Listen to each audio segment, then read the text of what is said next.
In this series, my team of experts and I will walk you through every step of the surrogacy journey, from your first application all the way through birth and recovery. Over the past 5 years, we've helped hundreds of women through their own surrogacy journeys, and countless intended parents reach their dream of parenthood. Surrogacy is my life's passion.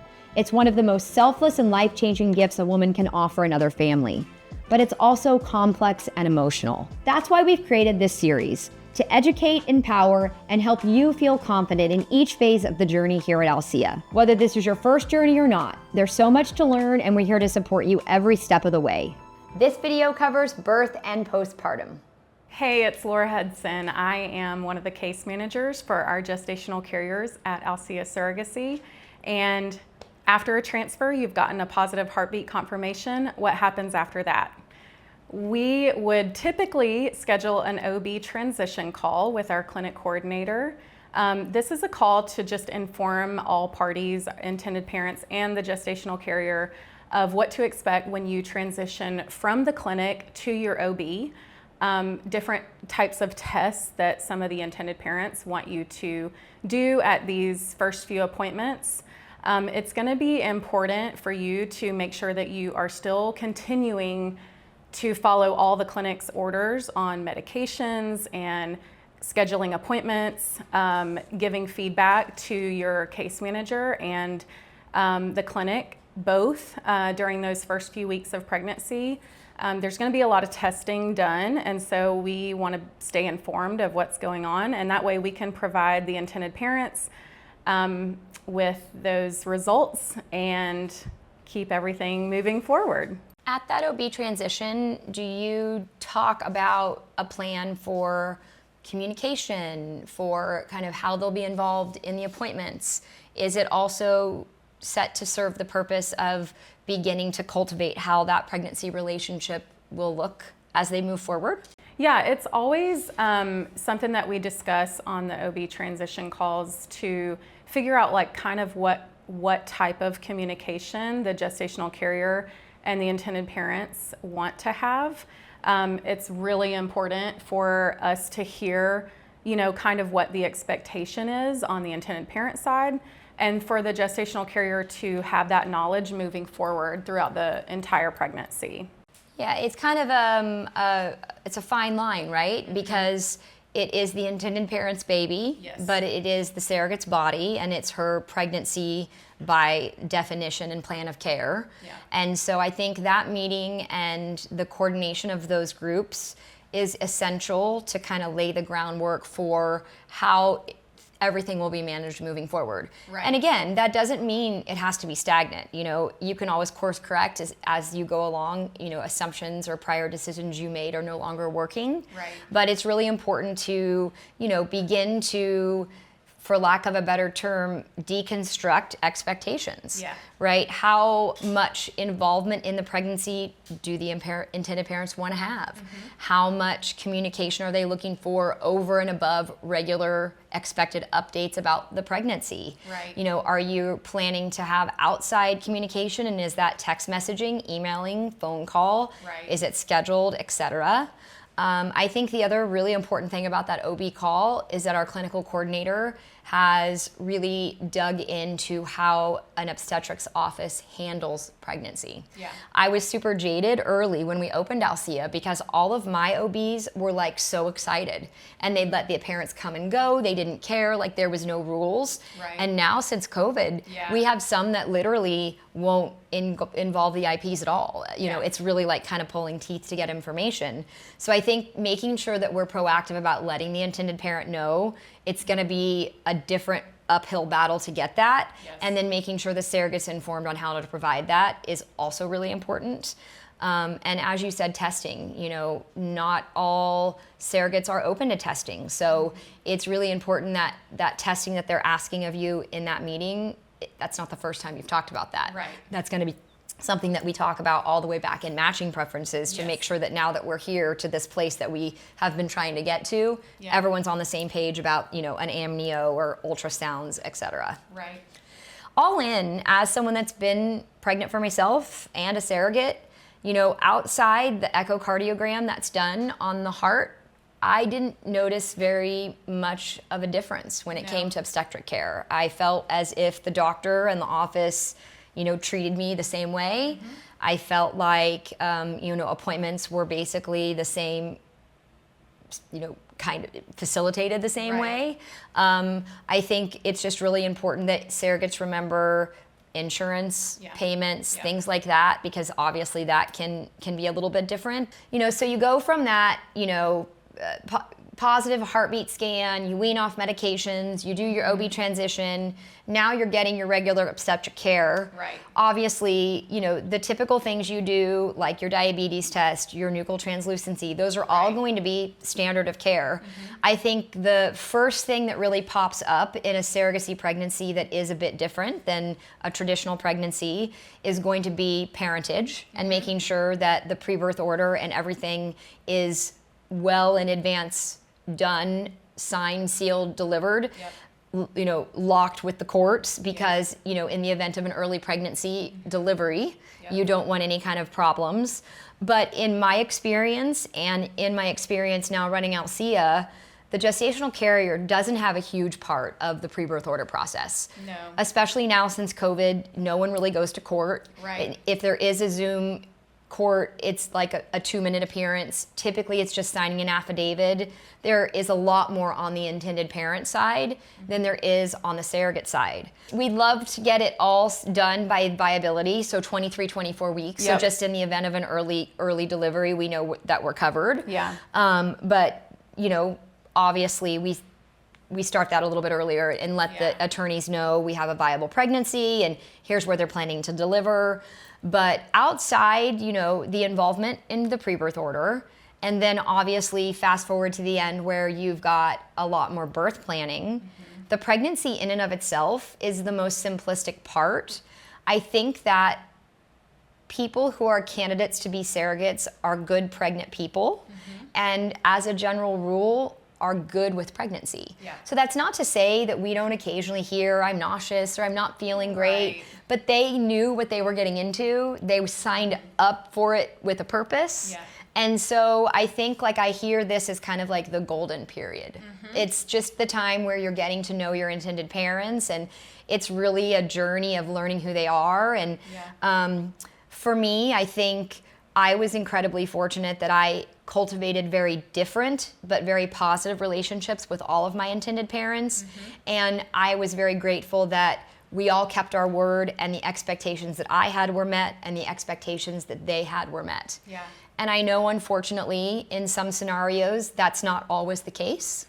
And so I think an agency and something like what you do as a case manager, in fact, give me a real world example. If you've got a surrogate who is struggling and would love to have more communication from her intended parent, what do you do as a case manager? How do you handle that? How do you guide her, and what resources do you give her? Yeah, so I typically like to be the sounding board, the first go-to for all of my gestational carriers and what they're going through, checking in around appointments and seeing how they're feeling and seeing if there's anything that I can do to support them throughout their pregnancy. If they communicate any kind of disappointment or frustration, it's my first go-to to just kind of hear them out, hop on the phone, talk to them, ask them a lot of questions, see what they're going through, because sometimes it is, let's be honest, it's a hormonal thing. And, with the medications that we're on and the process of pregnancy as a whole, our hormones can dictate a lot of feelings that under normal circumstances we wouldn't be having. And so sometimes I think asking deeper questions like what's going on, how are things going on at home, who's your support system that you have in place on your day-to-day, can give us a lot of insight as to how we as case managers can be more, available for these gestational carriers in times where they feel like they need a little bit more communication. Yeah, but I actually think that triggered something that is really, really important to talk about. I think that we should always be stressing to gestational surrogates that changes in their lives that to them feel minuscule can be enormously impactful on this process. Yeah. Things like a divorce or a separation can have an effect on parentage. Absolutely. You know, you entered into this agreement with a certain support system. If that support system changes, you have an obligation to let your intended parents know. Yeah.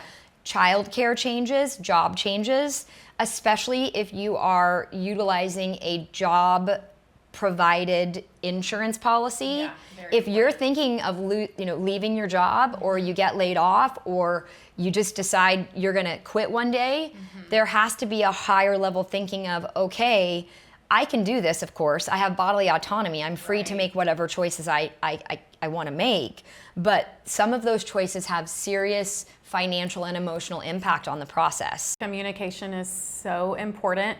It's one of the things that I say on our pre-match calls very early on inside of this whole journey, is that I as your case manager, am your new best friend. And I you're want to safe. know, yes, and yes, there's no judgment. absolutely. No, I'm your safe space inside of this whole journey.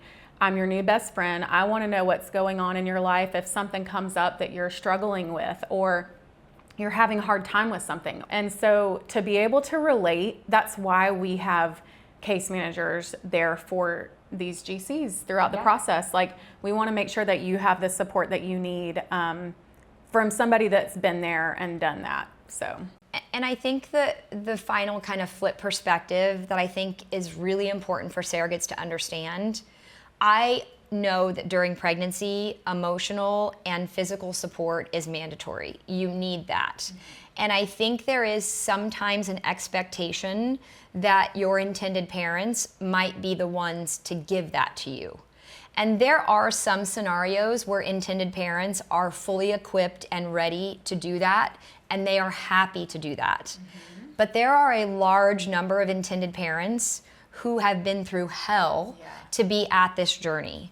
And they are holding on by a string themselves emotionally, because they are waiting for the other shoe to drop every single day. And so surrogates have to be sensitive to the fact that sometimes your intended parents are not the person responsible for holding space for your emotions. If there's ever something that a gestational carrier doesn't know, I think it's really wise to go to your case manager first. Agreed. Your case manager is going to direct you, hey, this is a question we need to ask the clinic. Hey, this is something that I should probably talk to your intended parents case manager about before we, move further. And so I think that should be, as a gestational carrier at Alcea, your first step. Yeah. When you have a question, when something pops up, you have a change in your life, your case manager should be your number one stop.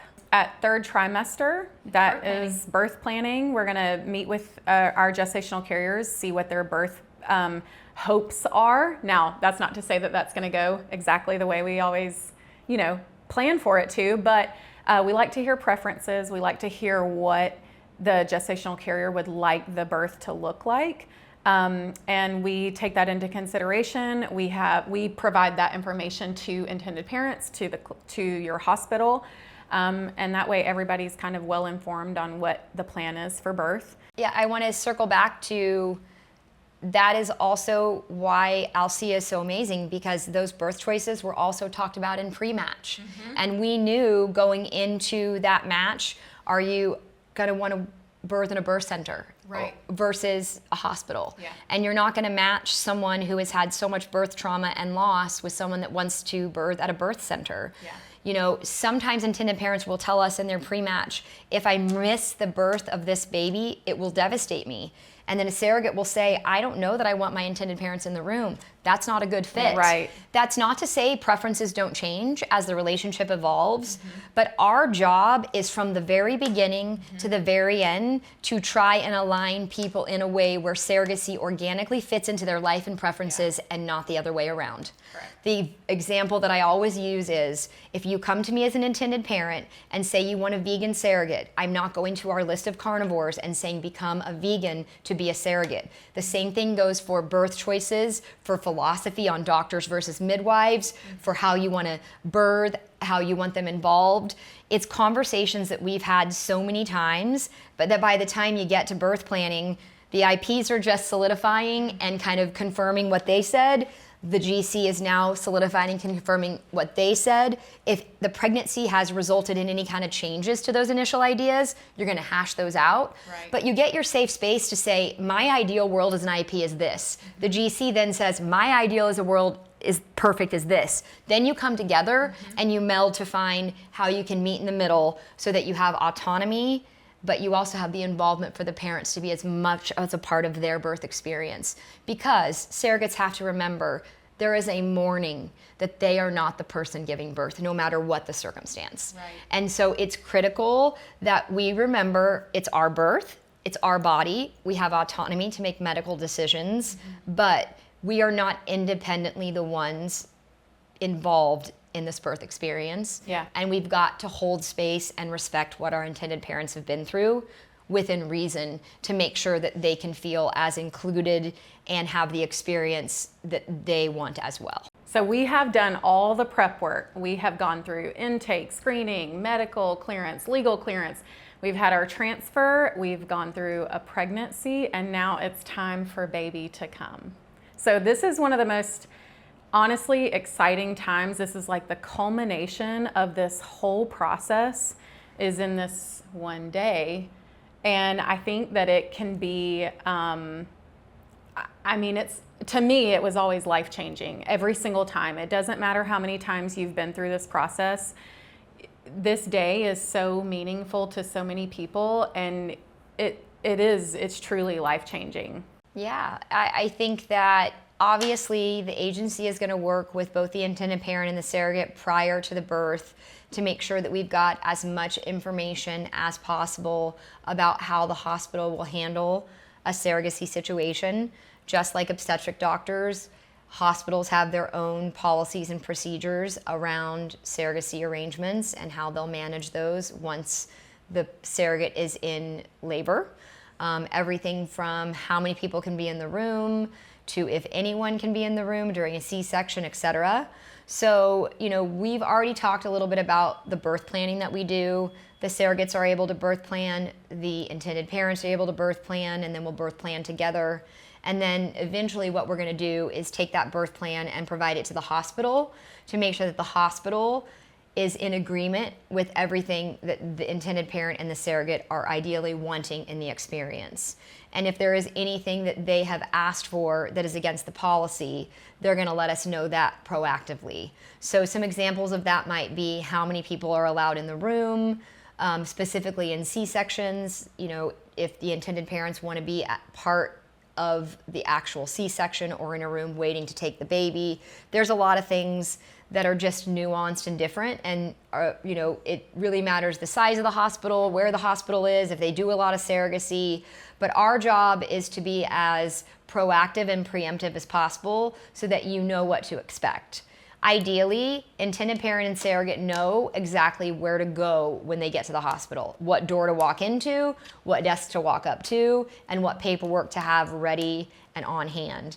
That's going to be obviously the parentage as well as the birth plan, and then anything people have packed for their own personal needs. In the event there is a complication, Alcea requires that a baby is born at a level 3 or a level 4 NICU. And that is to give parents a peace of mind that after that birth, in the event there is an unexpected or unforeseen complication, they know that they are given quality medical care at a quality establishment. And that is something that is established very early in the process, because for a lot of intended parents, that's something that's very top of mind, because often they're coming from a place of trauma where their birth experiences in the past haven't been the happy, joyous occasion that this surrogacy birth is most likely going to be. So I think obviously and logically, the administrative and kind of coordination is a priority in preparing for birth planning. But the other aspect that is equally as important is the emotional side. And so I think we do a really good job of making sure that both intended parents and surrogates understand what that experience might look like. Not all healthcare practitioners are familiar with surrogacy. Some quote unquote don't agree with surrogacy. You're going to have all kinds of different reactions and frankly questions from hospital staff. It's inevitable. And so we do a diligent job of preparing, especially on my side, intended parents for some insensitive language. You know, whose baby is that? Are you adopting? You know, is that your egg? Like things that you would never ever discuss with a stranger, people feel compelled to ask because you're their patient. And so there are oftentimes we have to prepare intended parents for them to feel like an outsider in the birth of their own child, and make sure that they understand that that is a possibility based on the kind of climate of the hospital that they're delivering at. Now, once the baby's born and then their own room and they're bonding, they can get out of there pretty quickly and they can go about their lives. But I think we would be an irresponsible agency to not address that. Unfortunately, sometimes that's what happens. It happens on the surrogate side as well, but because the surrogate has just given birth, she has a care plan. Mm-hmm. She is being taken care of in some way from a mental and a physical perspective. They almost always bring in a social worker. The social worker is going to ask you how you feel about the adoption. You're then going to say this wasn't an adoption, this was a surrogacy. But they do try to kind of soften and hold space for any kind of emotions that you're feeling. When a surrogate goes into labor, typically speaking, they're going to triage her independently. And then when it's verified that she's safe and in active labor, and the policy of the hospital is that the intended parents can be in the room and everyone has agreed to that. In early labor, often it's the intended parents and the surrogate support system, usually a spouse or maybe a partner or doula, all kind of in the room together, talking, helping the surrogate through transition, contractions, all the different things. Oftentimes, intended parents are, helping grab ice chips, trying to be an active participant and really be a part of the process. When things go smoothly, typically you'll transition right into delivery. And delivery is going to be really determined by your own choices. There are some people that do not want to be in the room. They do not feel comfortable being in the room, seeing someone else have your child. There are others that want to be right in the throes of it and they want to immediately cut the cord and immediately do skin to skin. So it's really a very personal journey, but it's the agency's job to have a really good, solid plan so that everybody knows what's going to happen and there's no disappointments. And so, for example, if the surrogate had the expectation that she was going to get to hold the baby first, and we didn't have the discussion in birth planning that the IP really wants to be the one to hold the baby first, she could be disappointed by that decision. So we go into very extreme detail saying, barring medical complications, how are we going to manage this? Mm-hmm. But it's not just about the birth experience. It's also what's going to happen after the birth, the logistics of it all. So will the intended parents have their own room? In the event that there is no other room, are they going to want to stay with the surrogate, or are they going to want to stay at a hotel and have the baby stay at the hospital? There are a lot of different scenarios. And so we'll work with the hospital to help the intended parent and the surrogate have the most proactive and accurate information, keeping in mind that birth is a medical process and things can change at a dime, and all of those plans might go out of the window in an emergency situation. So our job is really just to prepare you for what will be one of the most significant days of your life. A second part of that preparation is what happens if the intended parents don't get there in time for the birth. So what do they want the surrogate to have the autonomy to make decisions to do? Do they want to wait on everything until they arrive? Who will take care of the baby? Will the baby go to breast? Will the baby get a bottle? So we really want to make sure that in addition to pregnancy and birth choices, we have intended parent child care choices. So no one violates what should be a really special time for them simply because logistics didn't allow them to get there on time. We also talk with the social work team about who will get the bands, how all of the birth certificate paperwork will work, who fills out what, who doesn't fill out what. And we go so far as to provide the surrogate with a door hanger that says, I'm a surrogate. And so when in other staff who might not be familiar with the surrogate situation knows to come in and use proper language and not say, hey, how's mommy doing? How's baby doing? So what we also want to do is try to be sensitive to the situation and make sure that the surrogate and the people that are taking care of her understand that this is a surrogacy situation, and that while surrogacy is typically happy and joyful, the way that she should be treated after birth is a little bit different than if she were taking care of a child, breastfeeding, doing all of the things that you normally do when you birth a child. You will begin to make milk, and it will most likely have been a pre-discussion about what you plan to do. Are you going to put baby to breast? Are you going to try to pump? Are you going to try to simply formula feed and dry up? And so obviously we're going to guide you through the most easy and painless process to try and accommodate whatever that situation is. And sometimes people say they're going to pump, and then after the birth they're like, I don't want to. Yeah. So it's our job to kind of interface and let the intended parent know that maybe the plan for feeding the child has changed. We also talk to intended parents about what that birth certificate is going to look like. In some states, they'll be shocked to get a birth certificate in the mail that has the surrogate and the surrogate's husband named on it. That will be redacted, and then they will eventually get a birth certificate with both of their names. But to see that without warning can be jarring and emotional. So based on the state in which the baby is born, we talk to them about how that birth certificate process will work, who will sign, what they will get, and how quickly they will have documentation to prove that that is their child. I had a surrogate baby 4 months ago. So I am fresh off of this journey. And for me, my preferences were that I was going to go into labor. I was going to call my intended parents, let them know I was going into labor. And you don't live far from you, right? No, they live about an hour from me. So it was all kind of pre-planned that I would go into labor. I would call them, say, hey, it's time to head to the hospital. And that is not at all how this birth went. My body tried to go into labor. It wasn't working. I would have contractions for a little while and then they would stop.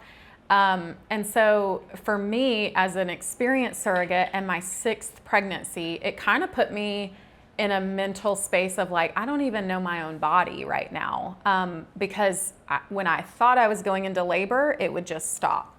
And so I think even as an experienced birther, I think that there are times when you can kind of feel like you don't really know what's going on and you have a lot of questions and maybe you're not trusting your own self in some points in this process. And that's kind of what I went through this last labor on a personal level. The baby ended up it was a C-section. Thankfully, it was not emergent, but it was definitely not my plan to have a C-section. And it was your first C-section, First C-section, 6th pregnancy, first C-section. So it was very unexpected, really. But my OB did a really phenomenal job of sitting me down and having a conversation and giving me all the options. I think it says a lot to have a doctor who's going to listen to you and going to be open and recognize that you were fearful, and that was going to be a new experience. Yep. And give me all the information and just say, hey, the ball's in your court. This is your delivery. At the end of the day, I wanted myself and this baby to be healthy and, with as little complications as possible. And so for us, that was the answer. It was a decision that we would have a C-section. We discussed with the intended parents who would be in the room, how many people would be in the room, and what that would look like once the baby was born. And it was still just as magical when the baby came out and started crying, and I got to look into the eyes of this new dad who had just become a father for the first time and holding his baby for the first time. I don't think that anything can take away from that moment. But it definitely wasn't what I had played in my head all those months of being pregnant. I think going into this process, you really do have to be a little flexible and a little open to rigidity and surrogacy do not align.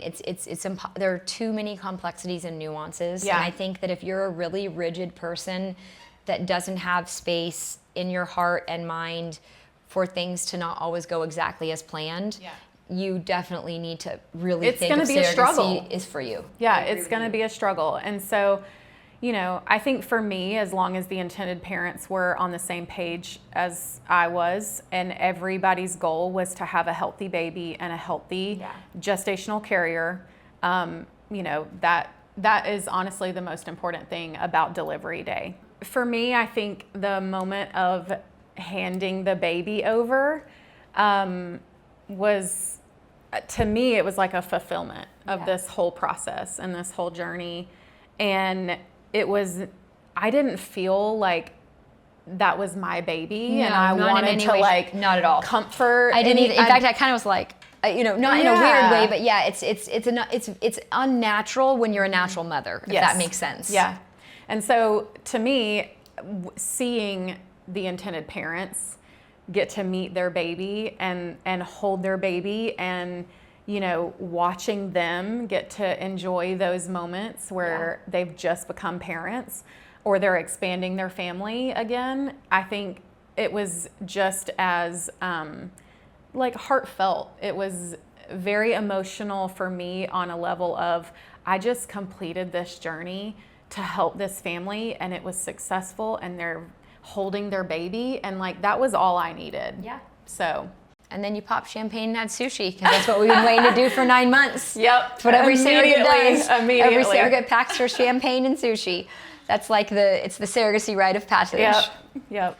I mean, very similar. I think that I didn't even know what to expect with my first intended fathers. And, you know, I remember the older of the two gay men I carried for, he said to me one time that he never thought he'd have children. He thought, you know, he's obviously older. This was a time when being queer was not what being queer is today. And he said, I thought I'd either have to pretend to be straight or be fatherless. And you gave me something I never thought that I could ever have. So I think that moment was actually a little bit more powerful for me than the babies, because every one of my births was missed by my intended parents because I went in to had such quick labors. Really? So they were never there for like the baby actually being born, with the exception of one time, and that was when I had the baby on the gurney in the emergency room. They were there for that one, but other than that, they were never there as part of like the planned birth. Wow. So I really physically handed the baby over like after the baby was swaddled, and so that's a little bit of a different experience. So hearing that, you know, and having them tell me that made me just feel like, wow, I had never really thought about it from that lens. This is something you never thought would be possible. Yeah. And then with my last couple, not all infertility is true infertility, but you know, sometimes you hear stories of people who have had so much loss and they have tried everything under the sun, even previous surrogates that didn't end up getting pregnant, you know, late losses, you know, medical procedures, just trying anything and everything to try and get pregnant.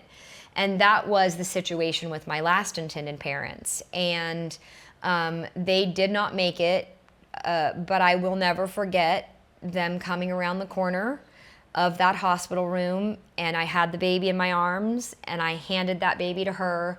And when I tell you, her face morphed into a mother in a way I've never seen. I have it on video, and when I have a bad day at Alcea, I watch it, because it was like years of pain and sadness and doubt like melted from her face. That baby melted into her, and she became a mother in that moment. Like there was just no doubt in my mind.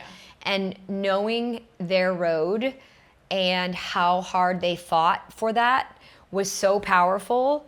But it was also powerful because this was a woman who had accomplished every single other thing in her life that she possibly could, from, you know, unimaginable success.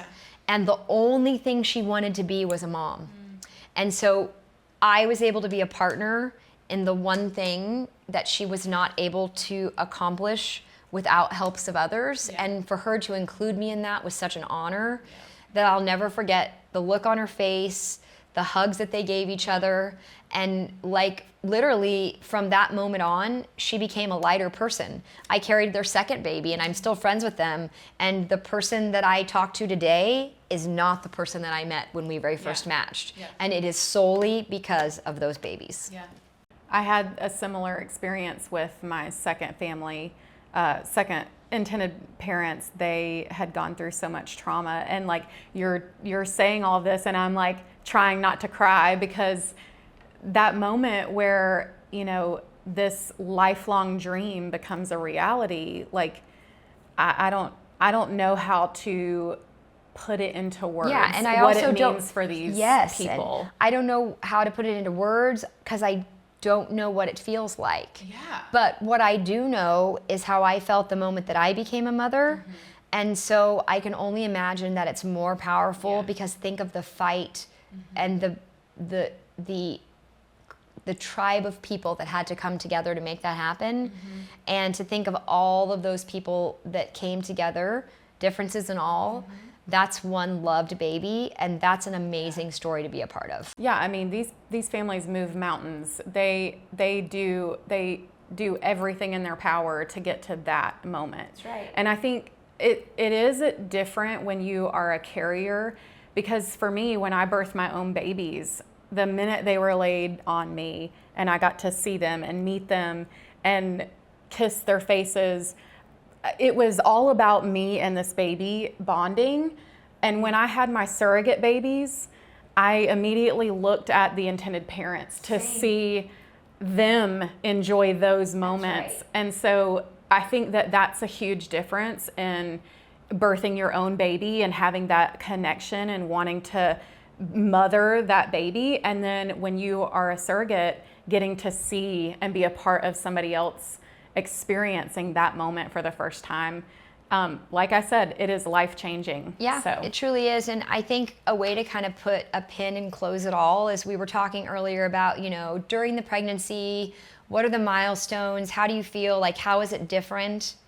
I think for me, each and every day when I woke up and I put one foot on the ground and then the next one, my day was about how can I be the healthiest person possible to make sure this baby that is the dream of this other couple can be as healthy and happy as possible. I tried to be stress-free. I ate better. I took better care of myself, because I was being entrusted with the most enormous responsibility that you can trust anyone with. Yeah. My biggest concern with the surrogacy industry and where we're headed right now is that private equity money is getting so involved in our space. And this is the most intimate thing that a couple is ever going to do with someone outside of that couple. Yeah. And I think that agencies need to be aligned with that value in order to honor the process to the level that it needs to be honored.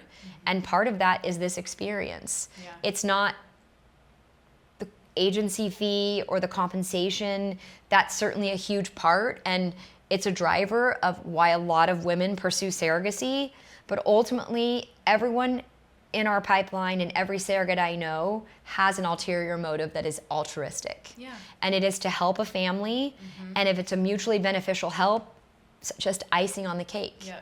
But, you know, it is such a special moment, and you don't want to take that moment from the intended parents.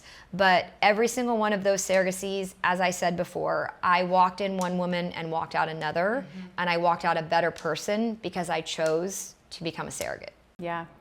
And I think that, I know we've both done surrogacy multiple times, and experiencing it with each family. Yeah, it's is so such different. a different experience. It's so different, and you can kind of see, like, and you get to learn their dynamic. And like I said, you know, you've got people that reach out to use a surrogate for a variety of reasons, but they're all valid reasons to them. Yeah. And so if I can help them and I align with who they are and we align on how this journey should work, the why to me is actually not particularly important. Yeah. And I actually find it's not particularly important to a lot of surrogates. Yeah. It's about connecting with that person and making sure that you can mutually work together in a way that's respectful and mindful and intentional. And it's not usually about the why. It's about how can we get this done together in a beautiful way. It's just a partnership. Yeah. Yeah. So on my second journey, the birth was also unexpected. And I went in for a routine appointment at 38 weeks, and the baby's growth had stalled just a bit more than the doctor was comfortable with. So they, I had the intended dad on FaceTime because they were very involved. They immediately sent me to labor and delivery, and I started bawling my eyes out because I had never been through that. And that wasn't your plan. Not my plan. I'm finding that births are just way up in the air. Nobody ever knows what it's going to look like. And so, but that day it just hit me, obviously, pregnancy hormones, the unexpected. I didn't have my bag packed. I had to call my husband and say, hey, I need you to go home, get a bag for me, and come to the hospital. I just didn't want those parents to miss the birth. Because they had been through so much, I wanted them to be there so badly that I told the intended dad, I said, you guys need to come right now. Hurry. Don't waste time. They got in their car and drove all night long to be at the hospital with me. And then it took 48 hours for me to have that baby. So, at least they got to be there. So we got some time in the delivery room to just hang out, enjoy each other. I think it worked out for the best because we used that time to just connect. And she reminisce got to see everything that was happening. Her dad was there. Like, he would come in and check on me as well. And so I think that weekend we truly became a little family. And when that baby was born, I'm probably going to cry talking about it because it was such like a healing moment for her. Yeah, that's how. Yeah, it's like all of that here. Yeah. It healing. Yeah. It's all of that we've been through. We're here now, and it's finally over. Yeah. Like the nightmare is over. Yeah, and she loves that baby. And I mean, both of them, that baby is their world. And so, and not only did I get to do that for them to become parents, but for her mom and dad to get to meet their first grandson. Like, it's just, you have a small part in changing someone's life forever. And I think that is something that surrogates, whether their reasoning is this or that, I think at the end of the day, like you said, there is an altruistic motive of, I want to see that happen for Absolutely. A family. It's not enough money for what you go through. No. I mean, pregnancy is hard, it's dangerous. You cannot be solely motivated by the money and be a successful surrogate. You get weeded out in the screening process. Very early on. Because it's not quick money. You don't, it's a lot. It's a big commitment. And you're pregnant 24/7 and you could have long-term health ramifications. And so I think there has to be an altruistic spirit to you in order to actually see it through. So immediately after you've given birth, obviously you're on that high of what's just happened. Mm-hmm. You're going to deliver the placenta. Most likely the intended parents are going to go to a separate space to bond with the baby. And now you're left with your support system and it's time to recover. And I think, humans are all different and they all have, different things that they need. And I think the majority of surrogates, myself included, would say, you're kind of still on that high of everything that happened. You want to ensure you're safe and that everything is healthy. You get through that recovery, and then, they usually take you to that kind of postpartum room, and you take your shower and you snuggle in that bed. Take a nap. And I think that every single surrogate that I talk to says that they ask or order for some food that was forbidden during pregnancy. Yeah. I think the ritual is champagne. For me, it's champagne and sushi. Yep. But I think for a lot of people, it's a gin and tonic and a cold cut sandwich. At your favorite Mexican place. It's something that you had to deprive yourself of to be pregnant, healthy, and so I think everyone kind of has their own tradition of celebration. Yeah. Once that high wears off, you go through all of the typical emotions and recovery process that you go through when you have your own child. So I think, there's a variety of ways that women feel, but I think holistically it's that they feel satisfied, but then they go through the typical 6 weeks of emotions. Yeah, your body Good days, is gonna bad go through. days, you're bleeding, Yep. you take your first postpartum poop just like you do when you have your own baby. Yep. It's hell. You do all of the same things, but you're doing it without a baby. Yeah. So I will say, I do think that physically I recovered quickly, or I shouldn't say quickly, quicker, because I was getting solid sleep. Yeah. Whereas if I was taking care of a baby, I wasn't. Right. And so I even set my pumping schedule around that I could still get a solid 6 hours. So I still was getting some sleep so I could recover.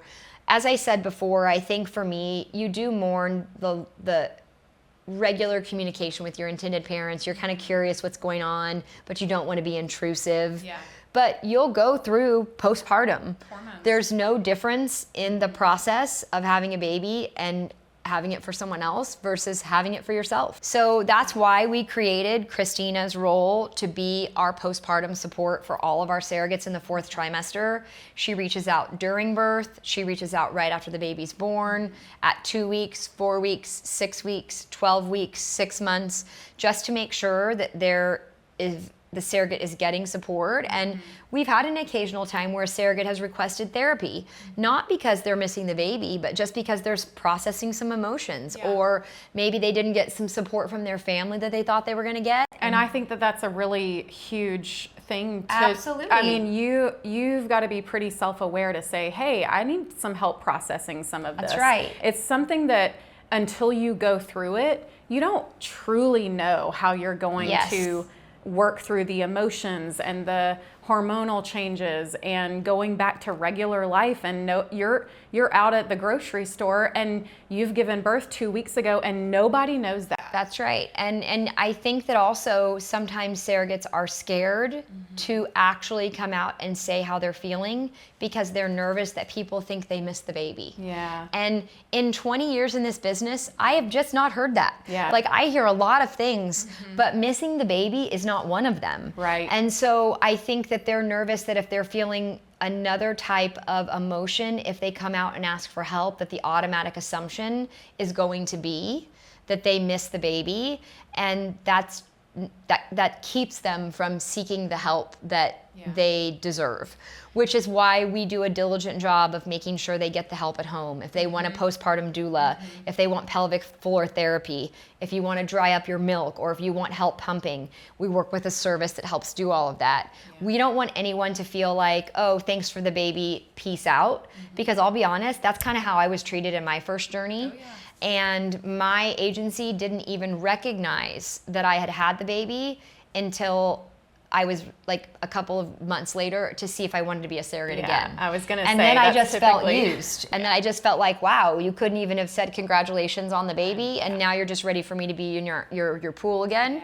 So I think we all went through that with bad agencies and have been treated in ways that we wouldn't want to see other people treated. So I think that we have meticulously curated our process end to end to try and fill all of those gaps. And one of the gaps across the industry is 4th trimester support. And so we continue to grow that program and have a focus there because we understand where surrogates come from when they say they feel how they feel. But, the culmination of the journey is the birth. And I think we hear so many beautiful stories, as we should, about families being created and families being expanded. And I think that's the beautiful message that we should continue to push out about surrogacy. But there is one thing that I think we are very remiss in our community in talking about. For some reason, because there is monetary compensation exchanged between two people, there is sometimes like a cloud hanging over this process. We hear it talked about in different lenses from different people. Surrogates talk about it in one way, intended parents in another. And I will never forget, earlier this year, we had a surrogate that wrote me an email and said, I am so happy for my intended parents, but I want to tell you guys what surrogacy compensation did for me. And I was like, this is going to be great. I could tell. Like, she took the time for this note. Yeah. And she said, we have been trying to move into a particular school district for years and have been unable to afford it. And the reason that we want that school district is because it offers my autistic child services that no other district in our area offers. My autistic son is nonverbal. Now he is verbal because my surrogacy compensation allowed us to move into the neighborhood where those services are offered. So yes, my intended parents got a baby, but I got my baby back. And I think that's probably the most powerful surrogate statement that anyone has ever written to me. I understand, and I'm not asking us to equate money to a family. You can't do that, and that's not what I'm saying. But what I'm saying is that the compensation of surrogacy can change lives in ways that people have no idea, and it can be absolutely life-changing. It can offer class mobility, and for some people, it can give them their own family back. So when done right and ethically, this can be the most beautiful, mutually beneficial experience. And I think that's why it's so important that you and I and everyone on our team keep doing these videos and this work, because doing it in the right way can literally change lives. On both sides. On both sides. Yeah. Thanks so much for watching, and please consider subscribing if you haven't already. I'm so very proud of this series and just wanted to take a second to thank my amazing team for their hard work and preparation. I hope you found these videos valuable and feel more informed, empowered, and prepared to embark on this journey. Lastly, I wanted to share one of my favorite videos diving into the story of Leslie and baby Luke. Leslie was one of the very first babies born via surrogacy 40 years ago and just welcomed her own child through surrogacy too. This is what it's all about, and we hope you enjoy it.